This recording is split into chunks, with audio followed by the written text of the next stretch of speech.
बिस्मिल्लाहिर्रहमानिर्रहीम। अस्सलाम वालेकुम नाज़रीन, आप यूट्यूब चैनल देख रहे हैं, मैं इमरान खान हूँ। नाज़रीन, गिलगित बल्तिस्तान का हमेशा से एक रिकॉर्ड रहा और यही चीज़ आज़ाद कश्मीर में भी होती रही। और वो ये है कि जिसकी भी वफाक में हुकूमत होती है, यहाँ के लोग मजबूरन उसी जमात को वोट देते हैं या उसके उम्मीदवारों को कामयाब करवाते हैं। वजह यह है कि ये अपनी ज़िंदगी गुजारने के लिए पहाड़ों पर रहने वाले लोग हैं, इनके वसाइल बहुत कम हैं और हालात बहुत मुश्किल हैं और इनका सारा इन्हिसार वफाक से मिलने वाली इमदाद के ऊपर है। तो ये कभी भी वफाक को नाराज़ नहीं कर सकते। ये कोशिश करते हैं कि जिसकी भी वफाक में हुकूमत है ये उसके साथ शामिल हो जाएं और इन्हें वफाक कुछ ना कुछ दे दे जिससे इनका काम चल जाए। तो इसलिए हमेशा से यहाँ के लोग ये फ़ैसला करते आए हैं कि वोट डालेंगे वफाक के नुमाइंदों को। लेकिन इस मरतबा काफ़ी चीज़ें तब्दील हुई हैं। पाकिस्तान तहरीक-ए-इंसाफ ने जो पूरे पाकिस्तान में कैंपेन की, पूरे पाकिस्तान के अंदर एक तब्दीली आई लोगों की सोच में और एंटी एस्टेब्लिशमेंट लोगों ने एक बयानिया अपनाया। उसके बाद गिलगित बल्तिस्तान और कश्मीर के अंदर भी बहुत हद तक रिजेंटमेंट हो रही है, बहुत हद तक मुज़ाहमत हो रही है और ये पाकिस्तान की एस्टेब्लिशमेंट को पसंद नहीं है। पाकिस्तान पीपल्स पार्टी और PMLN क्योंकि इस वक्त हुकूमत में है वफाक में, तो उनके पास एक बड़ा चांस था कि वो आसानी से गिलगित बल्तिस्तान में अपनी हुकूमत बना लेते। लेकिन पाकिस्तान तहरीक-ए-इंसाफ एक बहुत बड़े फैक्टर के तौर पे सामने आई और उन्होंने अपना लोहा मनवाया, यहाँ तक कि पाकिस्तान की एस्टेब्लिशमेंट को तहरीक-ए-इंसाफ को एक मरतबा फिर इलेक्शन से बाहर करना पड़ा। उनका इंतखाबी निशान, जिसके साथ इत्तेहाद हुआ उसका इंतखाबी निशान, उम्मीदवारों को परेशान करना, बार बार वोटर लिस्टों में तब्दीली करना, अफसरान का तबादला करना, वसाइल का बेदरेग इस्तेमाल करना, डराना धमकाना, सूबा बदरियाँ करना, लोगों को गिरफ्तार करना, हिरासत में रखना, परेशान करना, छापे मारना, ये सारी चीज़ें उन्होंने एक दफ़ा फिर की हैं। इंतखाबी निशान बार बार तब्दील भी किए हैं। ये सारा कुछ ये बता रहा है कि अब गिलगित बल्तिस्तान में और कश्मीर में रुझान तब्दील होने जा रहे हैं। अब ऐसा नहीं है कि वो लोग वफाक की मोहताजी के ऊपर रहना चाहते हैं, वो एक आज़ाद और ख़ुद मुख्तार ज़िंदगी गुजारना चाहते हैं और अपनी ऐसी हुकूमतें बनाना चाहते हैं जो उनके हकूक़ उन तक पहुँचाएँ। अब मेरे ख्याल में इसका सबसे अच्छा सलूशन ये है कि गिलगित बल्तिस्तान में ख़ास तौर पर, कश्मीर में आप इसको करें या ना करें, क्योंकि कश्मीर एक आज़ाद टेरिटरी है, कश्मीर एक आज़ाद मुल्क है और आज़ाद कश्मीर हम उसको कहते हैं। वो पाकिस्तान का आइनी नुक्ता नज़र से पाकिस्तान का हिस्सा नहीं है। हमारा ये नारा है कि कश्मीर बनेगा पाकिस्तान, लेकिन आइनी नुक्ता नज़र से वो पाकिस्तान का हिस्सा नहीं है। वज़ीर दाखिला मोहसिन नकवी ये बात कह भी चुके हैं और उन्होंने ये बात एक धमकी के अंदाज में कही थी कि कश्मीरी पाकिस्तान के आइनी शहरी नहीं है। अगर वो एहतजाज करने आएंगे तो ये पाकिस्तान की रियासत के ऊपर हमला तस्वुर किया जाएगा और दहशतगर्दी के मुकदमात दर्ज किए जाएंगे। लेकिन आ जाए वापस अपनी बात पे। मेरे ख्याल में गिलगित बल्तिस्तान का इलेक्शन कम से कम पाकिस्तान के बिल्कुल साथ ही होना चाहिए। उसे सूबे का स्टेटस देना चाहिए, वहाँ से कौमी असम्बली के फिर मेंबर्स भी बनने चाहिए और गिलगित बल्तिस्तान का अगर वो आप नहीं कर सकते, मुकम्मल तौर पे उसे पाकिस्तान के साथ नहीं जोड़ सकते, एक मुतनाज़ टेरिटरी के तौर पे आप उसको देखते हैं, तो भी आपको कम से कम ये करना होगा कि उसका इलेक्शन पाकिस्तान के साथ ही हो जाए ताकि वहाँ के लोग आज़ादी के साथ अपनी राय का इजहार कर सकें, बजाय इसके कि वो वफाक की तरफ देखते रहें कि जिसकी हुकूमत वहाँ पे बनेगी या जो भी वहाँ पे मुसल्लत किया जाएगा हमें भी अपने ऊपर उसी को बैठाना है। तो ये चीज़ मुस्तकबिल में होनी चाहिए। अब इलेक्शन है कल के दिन में, आज रात को आप वीलॉग सुन रहे हैं, कल के दिन में गिलगित बल्तिस्तान के लोग फैसला करेंगे कि वो क्या सोचते हैं और उनके फैसले के बाद पाकिस्तान की मिलिट्री एस्टेब्लिशमेंट ये फैसला करेगी कि उन्होंने अपनी रविश तब्दील करनी है या तब्दील नहीं करनी। अब आ जाए ज़रा कश्मीर की जानिब। नादरीन, आज़ाद कश्मीर में कई मुकामात पर एहतजाज शुरू हो गया है, गिरफ्तारियां भी शुरू हो गई हैं। गिरफ्तारियों के हवाले से आज़ाद कश्मीर के तर्जुमान, जो IG के तर्जुमान हैं, उन्होंने एक स्टेटमेंट जारी किया और ये बताया कि 72 अफराद को गिरफ्तार किया गया है वहाँ पे आज़ाद कश्मीर में और साथ ही साथ ये भी कहा गया कि ये लोग शरपसंद हैं, कलदम तंजीम से इनका ताल्लुक़ है और इनके ताल्लुकात जो हैं वो गैर मुल्की अफराद से भी मिलते हैं। जब गैर मुल्की अफराद कहते हैं तो आपको डायरेक्ट आपका दिमाग जाता है कि शायद इंडिया के साथ मिलते हैं। ऐसा नहीं है, ये ओवरसीज़ पाकिस्तानी जो बाहर रहते हैं कश्मीरी बहुत बड़ी तादाद में, उनके साथ इनके रवाबित रहते हैं और उनके साथ इनके ताल्लुकात हैं। अगर इंडिया होता तो शायद वो ये कह देते, लेकिन वो तासुर यही देते हैं। आपको पता है पुलिस भी प्रोपेगेंडा में लग जाती है। वहाँ पे जो IG लगाया गया वो कैप्टन लियाकत को लगाया गया था। कैप्टन लियाकत की ज़हनियत का अंदाज़ा आप उनके इस एक बयान से लगा सकते हैं। ये ज़रा आप कैप्टन लियाकत साहब को सुनिए। मैं माजी में इनको जानता हूँ अच्छी तरह और मैं बल्कि इनके भाई को भी जानता हूँ, इनकी फैमिली को भी जानता हूँ, ये अच्छे लोग हैं। लेकिन कैप्टन लियाकत साहब जो हैं, ये इनका एक स्टेटमेंट है जो माजी में, वो सुन के आपको आइडिया हो जाएगा कि किस ज़हनियत के आदमी को इस वक्त IG कश्मीर लगाया गया है। एक उसमें क्वेश्चन था कि पाकिस्तान के हालात कैसे ठीक हो सकते हैं। तो मैं पता नहीं ये इसके कॉन्सिक्वेंस क्या होंगे। मैं 1000 को बंदा मार दो ठीक हो जाएंगे। इंटरव्यू में बैठा हुआ चेयरमैन एफपीएससी के सामने यूनिफॉर्म में बैठा हुआ है, कप्तान कह रहा है कि 1000 बंदा मार दो। क्या बात। कहते हैं वो पता कैसे लगेगा कि 1000 मारना। मैं एजेंसियों को सारी डिटेल है, कौन किड्डा गंदा है कौन किड्डा चंगा है, ये डिसीजन करना है। हाँ मुझे कहते हैं आपको वजीर आजम बना दे तो आप क्या करेंगे। अच्छा मैं 1000 बंदा मारांगा। क्या बात है। मैं कहते हैं are you in your senses magic sir. ये हंस के बता रहे हैं एक इंटरव्यू में इस वक्त जो आईजी हैं कश्मीर के कि 1000 आदमी मार दें तो सब कुछ ठीक हो जाएगा। ये एक्चुअली दबाव डालने की बात कर रहे हैं और मावराए अदालत जो कत्ल किए जाते हैं उनको सपोर्ट कर रहे हैं, हंसते हुए इंजॉय करते हुए। अब इस जहनीत के ऑफिसर को कश्मीर में लगाया गया है जो 1000 आदमी मारना चाहता है। हालात को ठीक करने का उसके पास सबसे बेहतरीन हल जो उसने अपने इंटरव्यू के अंदर कहा था वो यही है कि 1000 आदमी मार दिया जाए तो हालात ठीक हो सकते हैं, चीज़ें कंट्रोल हो सकती हैं। बहरहाल ये अब रियासत की मर्ज़ी है कि वो किस तरह के लोगों को मुसल्लत करती है अवाम के ऊपर। और इसमें एक और अहम चीज़ है कि एक स्टेटमेंट आया उमर नज़ीर कश्मीरी की जानिब से। ये स्टेटमेंट मैं आपको बता देता हूँ, वो दर्स से करा रहे थे और उन्होंने जो स्टेटमेंट जारी किया अपने लोगों के लिए, क्योंकि कल इन्हें गोली लगी है। इन्हें रावलाकोट के ये हैं, ये एक जगह से दूसरी जगह ट्रैवल कर रहे थे अपने साथियों के साथ, इन्हें घेर कर दोनों तरफ से गोली चलाई गई। और सरकार का ये कहना है कि इन कश्मीरी नौजवानों ने गोली चलाई, जबकि इन कश्मीरी नौजवानों का कहना है कि हम पुरअमन थे, हमारे ऊपर गोली चलाई गई, दोनों तरफ से चलाई गई, जिसमें कुछ लोग ज़ख्मी हुए हैं और एक इनके साथी शहीद हो गए हैं। जो शहीद हुए हैं इनके साथी, उनका नाम मैं आपको पहले भी बता चुका हूँ, सरदार शाहजेब हबीब, और वो रेंजर्स की फायरिंग से ये दावा किया गया कि शहीद हुए हैं। बहरहाल इन्होंने जो कहा वो ये कि दोनों तरफ से घिराव करके हम पर सीधे फायर किए गए, हमारे साथी एक शहीद हो गए हैं, कुछ ज़ख्मी हो गए हैं, और ओवरसीज़ पाकिस्तानी हमारे लिए जितनी हो सकता है वो आवाज़ उठाएं और जितने साथी हमारे आज़ाद कश्मीर में हैं वो सारे पुरअमन रहें। हमने पुरअमन जद्दोजहद करनी है, हमारे मुतालबात पर किसी सूरत कंप्रोमाइज़ नहीं होना चाहिए। ये जो कुर्बानियाँ हम दे रहे हैं ये इस जद्दोजहद में शामिल हैं। ISI के ब्रिगेडियर और IG के हुक्म पर निहत्ती अवाम के ऊपर गोलियाँ बरसाई गई हैं। हमारी जद्दोजहद पुरअमन है। इन लोगों के खिलाफ कार्रवाई और मुकदमात और गिरफ्तारियाँ होनी चाहिए जिन्होंने ये हुक्म दिया निहत्ते लोगों पर गोली चलाने का, और गिरफ्तारियों से आज़ाद कश्मीर के लोगों को डरने की कोई ज़रूरत नहीं है, और अपने जज्बे से और इत्तफाक से आप जीतेंगे। इंतज़ार ना करें किसी चीज़ का, लॉकडाउन के लिए उसका आगाज़ करें, हर चीज़ टाइमिंग के मुताबिक होनी चाहिए, कोई हथियार नहीं उठाएगा, तिब्बी इमदाद भी नहीं मिल रही। ये कमोबेश ये उनका स्टेटमेंट है। मैंने वो स्टेटमेंट सुना था, चंद पॉइंट मैंने लिख दिए थे। तो ये उमर नज़ीर कश्मीरी साहब का एक स्टेटमेंट आया। फिर एक जो बयान है वो आया है शौकत नवाज़ मीर साहब की जानिब से, जो एक अहम रहनुमा है जॉइंट अवामी एक्शन कमेटी के। वो ये कहते हैं कि आज़ाद कश्मीर पुंछ में उन्होंने सूरत-ए-हाल बताई कि बहुत ज़्यादा कशीदा हो गई है मौजूदा हुकूमत की वजह से, और साथ उन्होंने ये भी बताया कि इंटरनेट सर्विसेज और तमाम सहूलियात हम कश्मीरियों से छीन ली गई हैं। मोबाइल और इंटरनेट बंदिश की वजह से सिर्फ ये ऑडियो पैगाम एक मैं जारी कर रहा हूँ, और ये पैगाम आप सबसे गुजारिश है कि हर तरफ फैला दें। सरदार शाहजेब हबीब कश्मीरी जो हैं, इन्हें रेंजर्स की फायरिंग से ये शहीद हो गए हैं। शहीद के खून का बदला ज़रूर लिया जाएगा।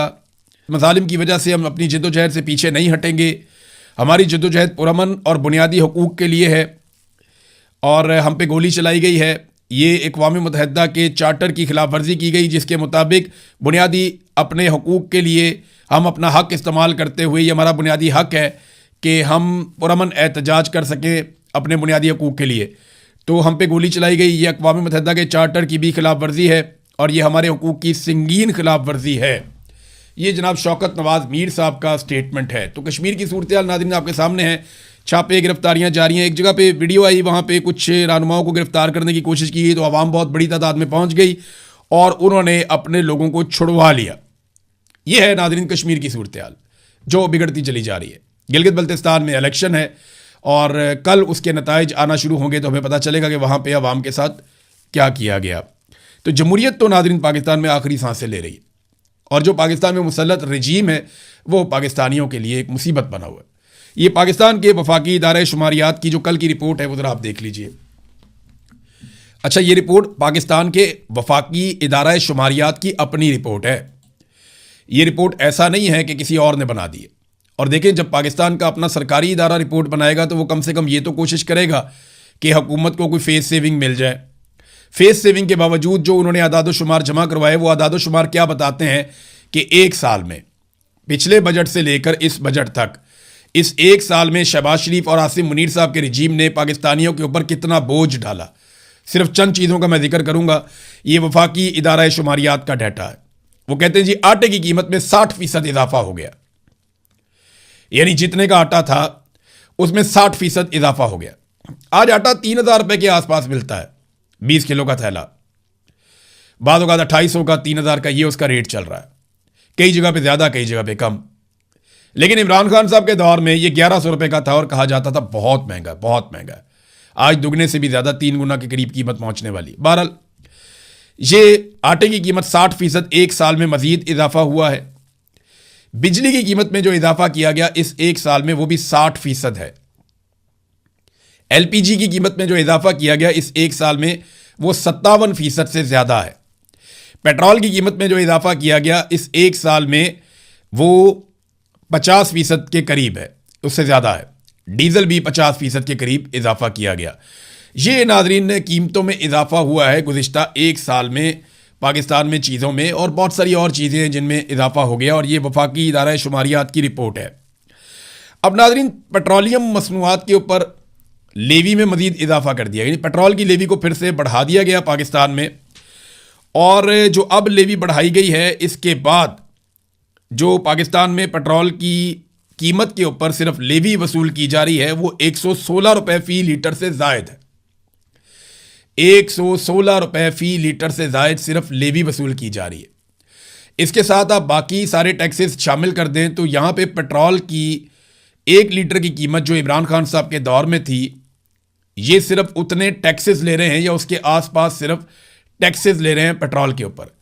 जिन्होंने 70 रुपए लीटर का पेट्रोल पाकिस्तानियों को बेचना था, वो उसी पेट्रोल के ऊपर कम से कम 116 रुपए से जायद लेवी वसूल कर रहे हैं। अमीर आदमी को रिलीफ दिया जा रहा है आने वाले बजट में, यानी जो बड़े लोगों पे टैक्सेस में कमी हो रही है। जो एक्सपोर्टर्स हैं बड़े बड़े, उनसे 1% एडवांस टैक्स लिया जाता था। मेरे ख्याल में वो भी एक ज़्यादती थी, लेकिन वो टैक्स ख़त्म किया जा रहा है। गरीब के ऊपर टैक्सेस बढ़ाए जा रहे हैं, अमीर के ऊपर टैक्सेस ख़त्म किए जा रहे हैं। तो ये अलीट क्लास के लोगों की हुकूमत है, अलीट लोगों के लिए है। अमीरों की हुकूमत, अमीरों के लिए हुकूमत, अमीरों के मफादात, और गरीब आदमी को पीसने का सिलसिला जारी है। ये हुकूमत गरीब आदमी की बिल्कुल नहीं है।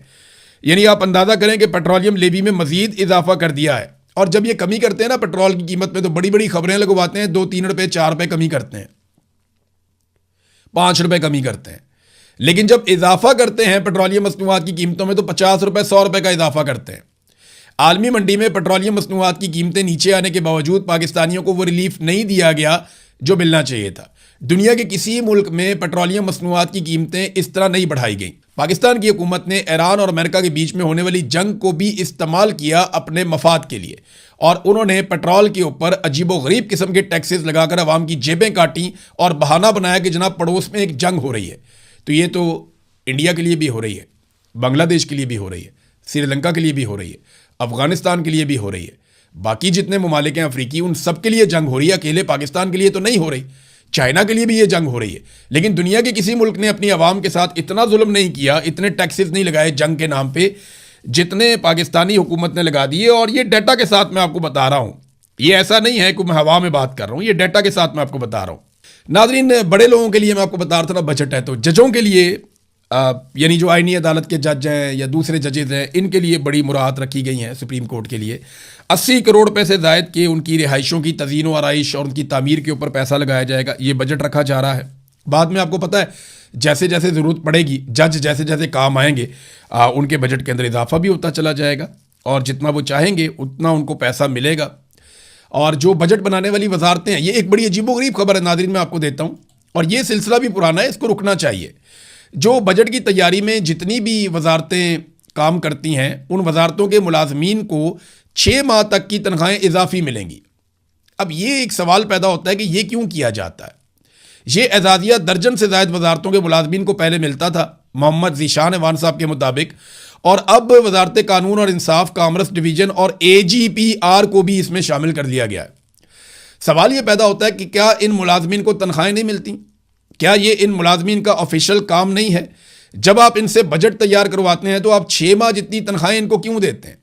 क्या ये वजह है कि आप इनसे वो काम करवा रहे हैं जो आईनी और कानूनी नहीं है? क्या आप इनसे वो काम करवा रहे हैं जो आप नहीं चाहते कि दफ्तर से बाहर जाए और उसकी वफादारी खरीदने के लिए आप 6-6 माह के पैसे दे रहे हैं?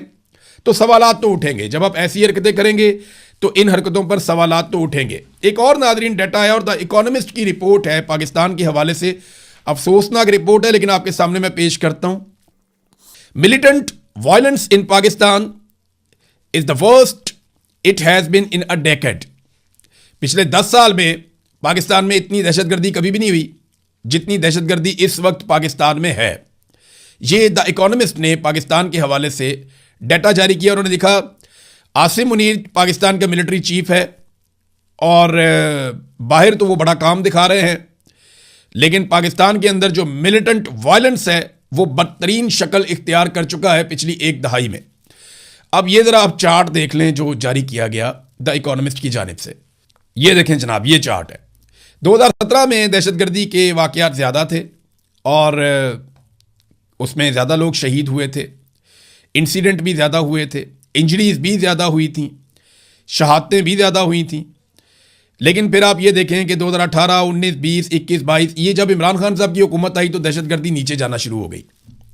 ये आपको पूरा डाटा में इमरान खान साहब की हुकूमत का दौर आपको मिलेगा जहाँ पे दहशतगर्दी कम हुई है। और सबसे कम दहशतगर्दी जो है 2019, 20, 21 में हुई है। फिर 2022 में जब रजीम तब्दील कर दिया गया तो दोबारा से पाकिस्तान में दहशतगर्दों को बाई डिज़ाइन लाया गया, जिसके ऊपर बड़ा शोर भी मचा। हमने भी वीलॉग्स किए थे कि दहशतगर्दों को लाकर बसाया जा रहा है। तो फिर दहशतगर्दी ऊपर जाना शुरू हुई और ऊपर जाते जाते अब 2025 में जो हालत हो गई दहशतगर्दी के हवाले से पाकिस्तान की, वो ये है कि पिछले 10 साल के सारे रिकॉर्ड टूट गए हैं। बल्कि आप 10 साल छोड़ें, आप 15-20 साल के रिकॉर्ड भी निकालेंगे ना तो आपको दहशतगर्दी का ये रिकॉर्ड, इतनी ज़्यादा दहशतगर्दी आपको बहुत कम मिलेगी। दहशतगर्दी के कोई 1250 इंसिडेंट जो बड़े नंबर हैं वो रिपोर्ट हुए हैं। जो शहादतें हैं वो बहुत बड़े पैमाने पर रिपोर्ट हुई हैं, यानी 750 के करीब लोग जो यहाँ पे डाटा बता रहा है वो शहीद हुए हैं इन वाक़यात में। तो ये यहाँ पे तवज्जो होनी चाहिए थी आसिम मुनीर साहब की और एस्टेब्लिशमेंट की और एजेंसियों की, लेकिन यहाँ पे बहुत बड़ा एक फेलियर है और पाकिस्तान की बदनामी हो रही है। जब किसी मुल्क में दहशतगर्दी होती है तो वहाँ पे लोग सरमायाकारी नहीं लेकर आते और यही एक वजह है कि सरमायाकारी जो बैरून मुल्क से आती है वो 82% मज़ीद कम हुई है गुज़िश्ता 2 सालों में। नादरीन, ये कहने में कभी बुरा भी लगता है लेकिन पाकिस्तान के मुकाबले में इंडिया में डेमोक्रेसी कुछ ज़्यादा है। आप सोच सकते हैं कि कोई शख्स पाकिस्तान की हुकूमत के ऊपर तनकीद करे बैरून मुल्क बैठकर और पाकिस्तान की हुकूमत और उसकी पॉलिसीज़ के ख़िलाफ़ बात करे और रिएक्शन दे और फिर वो बड़े आराम से पाकिस्तान में आ जाए और उसे कोई कुछ ना कहे। ये नहीं हो सकता पाकिस्तान में। लेकिन यहाँ पे इंडिया में आपको पता है काकरोच जनता पार्टी एक बनी थी। वहाँ के सुप्रीम कोर्ट के जस्टिस ने एक स्टेटमेंट दिया, नौजवानों को काकरोच से तशबीह दी और उन्होंने काकरोच जनता पार्टी बना दी। अब जो काकरोच जनता पार्टी का लीडर है वो जनाब पहुंच गया अपने एहतजाज को लीड करने के लिए भारत, और इस पार्टी ने सबसे तेज़ी से मकबूलियत हासिल की है सोशल मीडिया पर। अच्छा, ये जो अभिजीत दीपके, ये इसका नाम है नौजवान का, और काकरोच जनता पार्टी बनाने का इसने ऐलान किया था। उसके बाद एयरपोर्ट पे भी लोग आए हुए थे इसको लेने के लिए और देखते ही देखते कोई 80 लाख लोगों ने इसको फॉलो कर लिया। अब ये इंडिया के एयरपोर्ट पे उतरा, इसे किसी ने कुछ नहीं कहा, ना इसे पकड़ा गया ना गिरफ्तार किया गया। मज़े से ये आया, इसकी वीडियो तस्वीरें बन रही थी, नौजवान भी आए और ये जाएगा वहाँ पे एहतजाज करेगा। तो कम से कम जमहूरियत का भरम कायम रहना चाहिए। इंडिया में भी कोई इतनी जमहूरियत नहीं है। उन्होंने जो किया कश्मीरियों के साथ, जो किया अकलियतों के साथ, वो सब जानते हैं, वहाँ पर भी बहुत तनकीद होती है। लेकिन काकरोच जनता पार्टी का बंदा जिस तरह आया तो कोई भरम थोड़ा बहुत उन्होंने कायम रखने की कोशिश की। पाकिस्तान की एस्टेब्लिशमेंट को, जिनके कंट्रोल में पाकिस्तान के सारे रियासती इदारे हैं, उन्हें भी इससे कुछ थोड़ा सीखना चाहिए और अपना दिल बड़ा करना चाहिए और लोगों को बात करने की कम से कम इजाज़त होनी चाहिए। अब तक के लिए इतनी, अपना ख्याल रखिएगा, अपने इस चैनल का भी। अल्लाह हाफ़िज़।